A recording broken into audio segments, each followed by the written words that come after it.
नियमावली पर साइन करने के लिए सर 1 सेकंड काफी है और जारी करने के लिए तो एगो प्रेस कॉन्फ्रेंस काफी है। ये कुर्सी किसी के बाप की जागीर नहीं है सर। नाना पास है, उनको किडनी बाबू का बदल बना है तो रांची या लंदन घूमते हैं, हम कहाँ घूमेंगे जी। प्यार से नहीं सुन रहे हैं तो सड़क पर हम लोग को उतरने के लिए मजबूर कर रहे हैं। हमारी योग्यता यूं ही चली जाएगी प्रोटेस्ट में तो फिर बच्चे को हम क्या लाइफ देंगे। आज डिप्टी सीएम अपना पिताजी का इलाज के लिए किडनी ट्रांसप्लांट के लिए सिंगापुर जाते हैं। दुर्भाग्य है जी। स्वास्थ्य पहला कलम वही 10 लाख कैबिनेट में मेरा वही होगा, लेकिन कहाँ कलम खो गई है उनकी को पता नहीं है। अपने मन से क्या संदेश देना चाहेंगे सरकार को? जी, आप मीडिया कर्मी के माध्यम से सरकार के शिक्षा मंत्री और मुख्यमंत्री और डिप्टी सीएम, एक तो अपने आप को प्रोफेसर कहते हैं, जिले वाला मंत्री तो चले गए, अब एक मोहब्बत वाला मंत्री आए हैं, तब उनसे ताजमहल नहीं बनेगा। ताजमहल हम ही लोग ना बनवाएंगे जी, कैसे बनवाएंगे? उसके लिए तो पैसा चाहिए ना। देखिए 62 में जब हम लोग की चाइना से हार हुई थी तो उस समय हम लोगों के ही कुल के एक कवि थे बाबा नागार्जुन। पंडित जवाहरलाल नेहरू का जन्मदिन था और उस गोष्ठी में बाबा नागार्जुन को बुलाया गया था। जवाहरलाल नेहरू आज बहुत सारे व्हाट्सएप यूनिवर्सिटी पर ज्ञान फैलाने वाले लोग कुछ भी फैला ले, लेकिन इस दुनिया को, इस भारत को भाखड़ा नांगल डैम और आईआईटी देने वाला व्यक्ति से अगर आपको प्रॉब्लम है तो ये आपकी समस्या है। बाबा नागार्जुन ने भरी महफिल में पढ़ा था कि वतन बेचकर पंडित नेहरू, वतन बेचकर पंडित नेहरू फूले नहीं समाते हैं, वतन बेचकर पंडित नेहरू फूले नहीं समाते हैं, फिर भी गांधी के तस्वीर पर शीश झुकाकर फूल चढ़ाते हैं। ये ताकत थी उस जमाने की मीडिया की और ये हैसियत था। देखिए समय और सत्य सर किसी को नहीं छोड़ता है। 77 में आपातकाल लगा दी इंदिरा गांधी को सत्ता का अहंकार हो गया। उन्होंने अपनी असफलताओं का एक खाका तैयार किया तो उसको लगा कि मेरी असफलता का कारण क्या है, तो शिक्षक है, प्रोफेसर है, कवि है, पत्रकार है, उन्होंने सबको पकड़ के जेल में बंद कर दिया। बाबा नागार्जुन को भी जेल जाना पड़ा तो नागार्जुन जेल में से कविता लिखते हैं कि इंदिरा जी इंदू जी क्या हुआ आपको, सत्ता पाते भूल गई बाप को। ये ताकत थी पहले की पत्रकारिता में और आप लोगों के माध्यम से आप लोगों को भी एक छोटा सा अभिप्रेरित हम बोलना चाहेंगे कि आप लोग सरकार से जाकर के क्रॉस क्वेश्चन पूछिए कि आखिर पूरी दुनिया को बनाने वाला लोग आज सड़क पर बैठा हुआ है और आप घुमा कुर्सी पर बैठ करके घूम रहे हैं। आखिर भीष्म पितामह को भी मृत्यु शैया पर मृत्यु का इंतजार करना पड़ा था। तो सत्य बार बार दोहराता है और समय किसी का नहीं है। आज हमारे आने वाली जनरेशन, हमारे माता पिता सब चले जाएंगे, हम भी चले जाएंगे, सब लोग चले जाएंगे, लेकिन ये इतिहास हमेशा याद रखेगा, इतिहास कभी माफ नहीं करेगा सर। इसलिए शिक्षा मंत्री जी को यथाशीघ्र, अविलंब, तुरंत, तत्क्षण वाला परिभाषा को परिभाषित करना चाहिए और सरकार नियमावली नोटिफिकेशन बार बार जो आश्वासन दिया जा रहा है और सिर्फ आश्वासन मात्र रह जा रहा है, क्या कहना चाहेंगे? आश्वासन से सर पेट नहीं भर सकता है। हम बार बार कह रहे हैं कि किसी को देखने के लिए 1 सेकंड काफी है सर, और उसको महसूस करने के लिए 1 दिन काफी है, और उसको देखभाल करने के लिए 4-5 दिन काफी है, लेकिन उस चेहरे को भूलने के लिए एक उम्र छोटी पड़ती है। सर क्या नियमावली का ड्रामा कर रहे हैं आप? नियमावली पर साइन करने के लिए सर 1 सेकंड काफी है और जारी करने के लिए तो एगो प्रेस कॉन्फ्रेंस काफी है, लेकिन अगर आप 7वें चरण को हमसे दूर ले जा रहे हैं तो हमको भूलने के लिए हमारी उम्र छोटी है सर। सरकार बेहतर शिक्षा की बात करती है, ऐसे में आप लोगों के साथ ये जो व्यवहार सौतेला व्यवहार कर रही है, कैसे संभव हो पाएगा बेहतर? सौतेला व्यवहार, ये कुर्सी किसी के बाप की जागीर नहीं है सर। इंदिरा गांधी की भी कुर्सी जा सकती है, तो नीतीश कुमार कौन चीज है सर? ये राजनीति के उड़न खटोले दुनिया में इतना धन कब है कि मेरी खुददारी तोले। मेरे कलम के बदौलत ही ना वो बैठते हैं कुर्सी पे। अगर हम अपने कलम को जिस दिन मोड़ लिए तो कलम को बंदूक बनते हुए देरी लगेगी क्या? ये चुनौती है, विनय है, विनती है, करना है। आप मेरी अवस्थाओं को देख रहे हैं। मेरे एक शशि भाई का उम्र आप देखिए 39 साल के हो गए। क्या करेंगे ये नौकरी करके? इनके बाल बच्चा का क्या होगा? 9वां पास है, उनको किडनी बाबू का बदल बना है तो रांची या लंदन घूमते हैं। हम कहाँ घूमेंगे जी? पात्रता उत्तीर्ण अभ्यर्थियों की संख्या कितनी है बिहार में? पात्रता उत्तीर्ण अभ्यर्थियों की संख्या लगभग 1.25 लाख 1.5 लाख से कम नहीं है। जितना सीट नहीं निकलेगी बिहार सरकार में उतना अभ्यर्थी हम लोग हैं। विजय चौधरी पूर्व शिक्षा मंत्री इस बात को स्वीकार कर चुके हैं और प्रेस कॉन्फ्रेंस करके लेटर निकाल चुके हैं जी। रवि प्रकाश प्राथमिक शिक्षा निर्देशक इस बात को ट्विटर पर भी बताए हैं। आज कह रहे हैं कि मेरे पास अभ्यर्थी नहीं है जी। बहाना का इम्तिहान होता है और ये हम बार बार कह रहे हैं कि सर ये लड़ाई नहीं है, ये जंग है और जंग का समापन तब होगा जब ये 7वां चरण का दीवार टूटेगा और आज नहीं तो कल टूटेगा। कितना बड़ा भी समस्या हो उसका समाधान होता है। अगर प्यार से नहीं सुन रहे हैं तो सड़क पर हम लोग को उतरने के लिए मजबूर कर रहे हैं। वो हम लोग को उतरने का समय दे रहे हैं, हमारी तैयारी का वो टेस्टिंग कर रहे हैं। सरकार की जो अनदेखी हो रही है, क्या वो आंदोलन को धीमा करने के लिए ऐसा टाइम टेकन कर रहे हैं? जी, सरकार के पास चश्मा है लेकिन आँख नहीं है। सरकार के पास चश्मा तो लगा लेते हैं सभी लोग, लेकिन उनके पास आँख नहीं है। आज सरकारी स्कूल की क्या हालत है, क्या सरकार को नहीं मालूम है? सारा कुछ मालूम है, लेकिन ये कहावत है गांव घर में ना कि चोर चोर मौसेरा भाई, वही ये लोग यहाँ बने हुए हैं। वही ना सरकार में है जी। जो 2 दिन पहले हमारे इसी पंडाल में आकर के एक आध घोट पानियों पिए होंगे, यहाँ आकर के 4-4 5-5 को विधायक बोल रहे थे कि हमारी सरकार आती तो हम नोटिफिकेशन दे देते। आज आप सरकार में है तो कुछ बोलना नहीं चाह रहे हैं। हम आज ही आ रहे थे सर, पूरा रोड खाली करवा दिया। कोई मंत्री जा रहा होगा, कोई विधायक जा रहे होंगे। क्या वहाँ 2 किलोमीटर दूर हमसे बैठे हुए हैं, उनके पास तो सब Z+, X+, P+, T+ सुरक्षा उनके पास मुहैया उपलब्ध है। क्या वो 2 मिनट के लिए नहीं आ सकते हैं? अगर आपका नियत साफ है, अगर आपके नियत में खेट नहीं है, अगर आपका ईमान के पक्के हैं, अगर आप कहते हैं ना कि वचनम किम दरिद्रम, वचन से आदमी को दरिद्र नहीं होना चाहिए, तो सरकार को 2 मिनट में क्या चला जाता है यहाँ करके बात करने में? विद्यार्थी से बात करें, देखिए मल्होत्रा भाई विकलांग है, चल नहीं पाते हैं, लेकिन ये फिर भी आंदोलन में है। ये अपने लिए है। हमें नौकरी तो सेकेंडरी चीज है सर, हम राष्ट्र को बनाने के लिए लड़ रहे हैं। आखिर इस देश का क्या होगा? आने वाले बच्चे अगर नहीं पढ़ेंगे तो आने वाली पीढ़ियां क्या सीखेगी? कहाँ गया नालंदा विश्वविद्यालय, कहाँ गया विक्रमशिला, कहाँ गए आर्यभट्ट, कहाँ गए रामानुजन, कहाँ गए सुकरात अरस्तु, कहाँ गए गौतम बुद्ध महावीर? ये उसकी धरती है जी। काहेला विवश कर रहे हैं? लगता है कि सर बोलते बोलते लगता है पुराने चल जाएगा, और वो भी नहीं जाता। बताना है ऊपर वाला से प्रतियोगिता है कि नीचे वाला से प्रतियोगिता है, वो हम सर नहीं जान रहे हैं।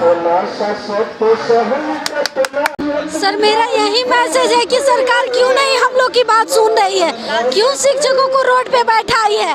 अपने तो शिक्षा प्राप्त करके पदासीन है कुर्सी पे, फिर हम लोग को क्यों नहीं दिया जा रहा है चांस बच्चे का लाइफ सुधारने का? क्यों इतना पढ़ा लिखा करके बोर्ड पे नहीं भेजा जा रहा है? क्यों हम लोग की बात, हम लोग की फाइल को दबाया जा रहा है? क्या शिक्षा का कोई भूमिका नहीं है?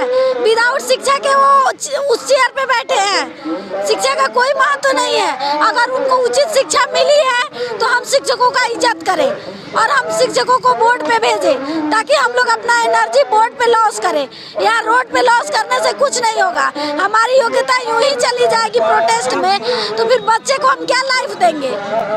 और हम उनसे नम्र निवेदन कर रहे हैं कि प्लीज हम भाइयों और बहनों का नम्र निवेदन में सुने और शिक्षा की फाइल को प्लीज आगे बढ़ाएं। बस मैं इतना ही बोलूँगी। कल हवन का कार्यक्रम है, क्या कहना चाहते हैं? हम लोग तो जो भी कार्यक्रम है उसको पुरजोर तरीके से कर रहे हैं, फिर भी क्यों नहीं सुन रही है शिक्षा मंत्री? क्यों नहीं तेजस्वी भैया सुन रहे हैं? उनको सुनना पड़ेगा। हम शिक्षकों को ऐसे रोड पे लाके वो ऐश करे कतई नहीं होगा। 1 साल हो जाएगा, 2 साल हो जाएगा, लेकिन ये आगे होने वाला नहीं है। इसलिए हम लोग को मजबूर मत करें। कोई भी उग्र काम करने के लिए हम लोग नम्र निवेदन और अभी भी आग्रह कर रहे हैं कि हम लोग की फाइल को दबाया नहीं जाए, हम लोग की आवाज़ को दबाया नहीं जाए, हम लोग के बात को दबाया नहीं जाए, शिक्षा को आगे बढ़ाया जाए और हम भावी महिला और भाइयों को इस रोड से वोट पे भेजा जाए।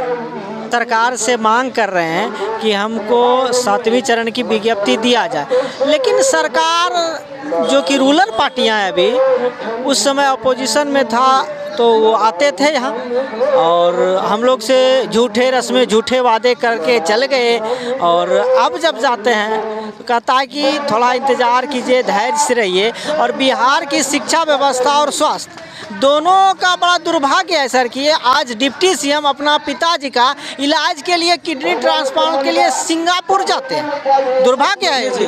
स्वास्थ्य मिनिस्टर है, हेल्थ मिनिस्टर, और शिक्षा मंत्री उनके आरजेडी के पार्टी का है।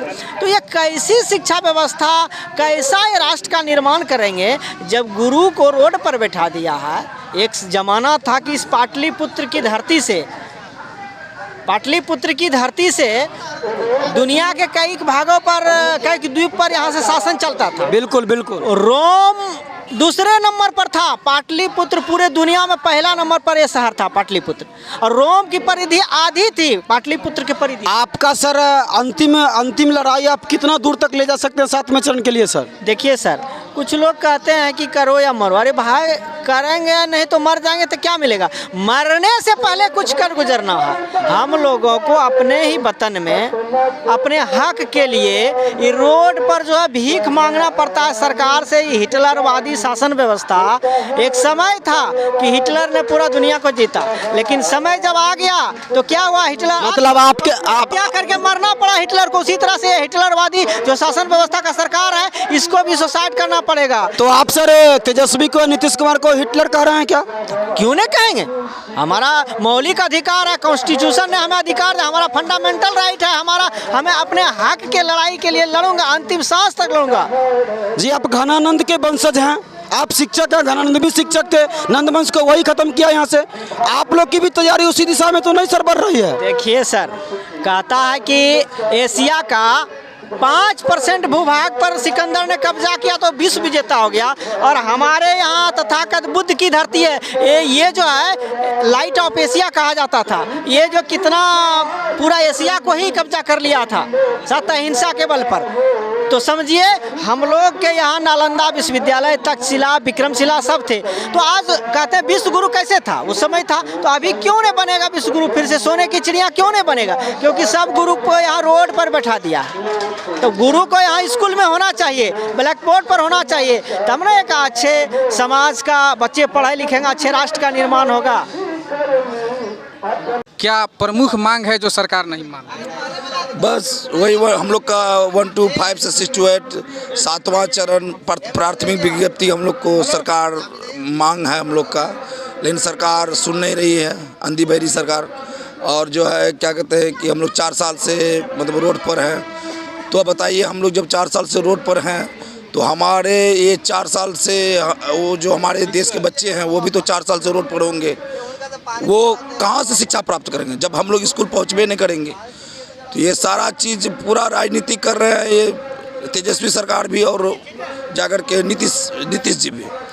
अब वो लोग मिलजुल करके हम लोग को काम कर दे फटाफट, ताकि हम लोग स्कूल में जा सके और बढ़िया से पढ़ा सके, एक अच्छे समाज का निर्माण कर सके।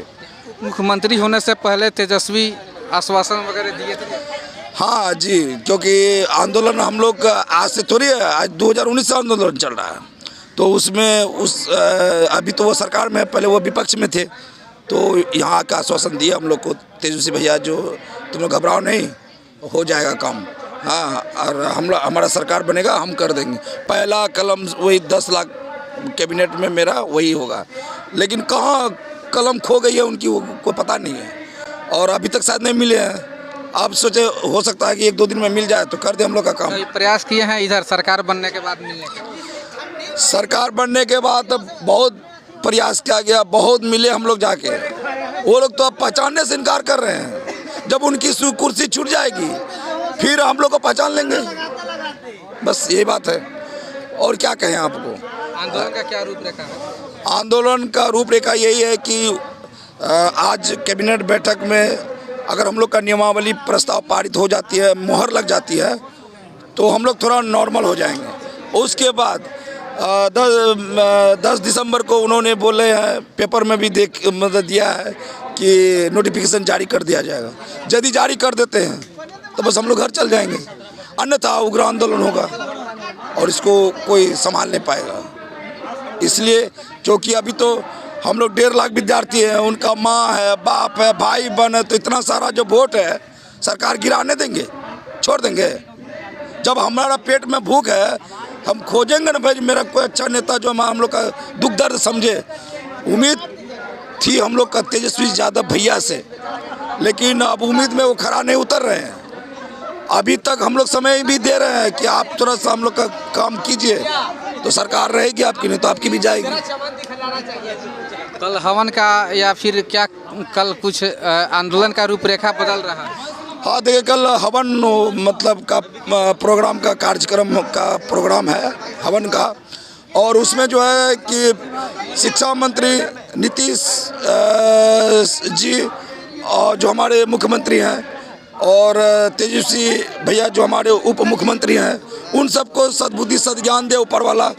स्वयं बजरंगबली आकर के उन लोग को सद्बुद्धि सद्ज्ञान दे, ताकि हम लोग का नोटिफिकेशन जारी कर दे, अन्यथा उन लोग की सरकार तो गई इस बार।